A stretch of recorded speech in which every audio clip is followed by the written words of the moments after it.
শিউলিস কিচেনে স্বাগত জানিয়ে শুরু করছি আজকের রেসিপি সুজির পোলাও। তো সুজির পোলাও বানানোর জন্য কড়াই বসিয়ে দিয়েছি। কড়াই গরম হয়ে গেছে, ওর মধ্যে দিয়ে দিলাম দেড় টেবিল চামচ ঘিটা গলে গেছে। এবার এর মধ্যে দিয়ে দিব ছোট 1 প্যাকেট সুজি। এবার এটাকে নাড়াচাড়া করে নিতে হবে।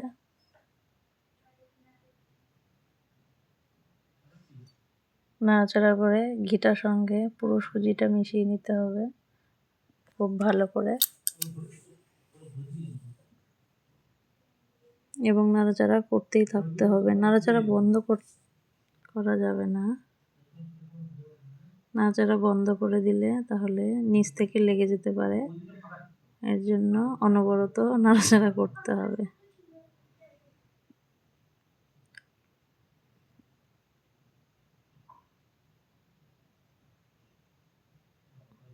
নাড়াচাড়া করে যখন প্রায় ভাজা ভাজা হবে, দেখা যাবে সুজিটা একদম ছাড়া ছাড়া হয়ে গেছে। সুজিটা ভাজতে ভাজতে যখন ভাজা হয়ে যাবে, দেখা যাবে এরকম লালচে লালচে হয়ে যাবে। এবার এটাতে দিয়ে দিব গরম করে রাখা দুধ। আমি যে বাটি দিয়ে দিয়েছি ওই বাটির 1 বাটি পরিমাণ দুধ দিয়ে দিচ্ছি। এখন কিছুটা দিয়ে আগে নাড়াচাড়া করে ভালো করে মিশিয়ে নিতে হবে, যাতে সুজিটা দলা দলা হয়ে না যায়। খুব ভালো করে ঘুরিয়ে ঘুরিয়ে নাড়াচাড়া করতে হবে, যাতে দলাগুলো ভেঙে যায়।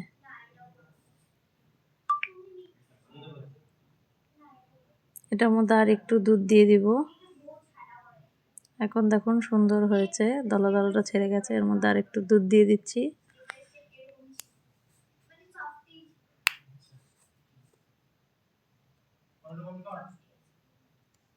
এবার দুধটা দিয়ে আবার নাড়াচাড়া করে নিব।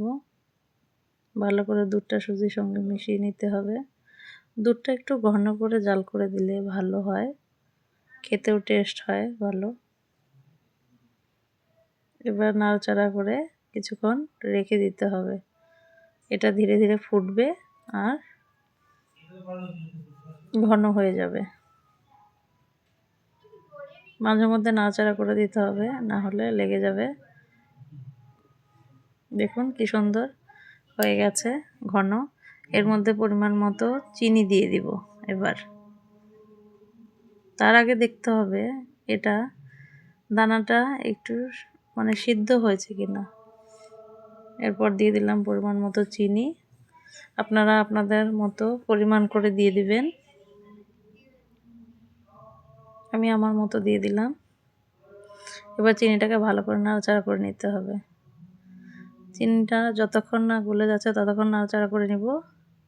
তারপর এর মধ্যে দিয়ে দিব কাজু বাদাম আর কিশমিশ আর 2টি এলাচ,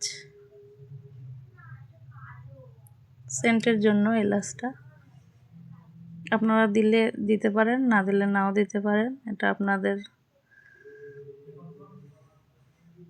ইচ্ছে। এবার খুব ভালো করে নাড়াচাড়া করে নিচ্ছি।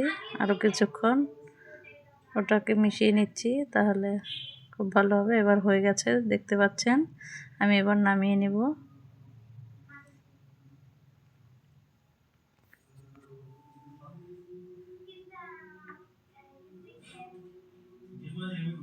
এবার আমি নামিয়ে নিব। দেখতে পাচ্ছেন। আপনাদের যদি আমার ভিডিওটা দেখে ভালো লাগে তাহলে অবশ্যই লাইক, কমেন্ট, সাবস্ক্রাইব করে যাবেন, পাশে থাকবেন আশা করি।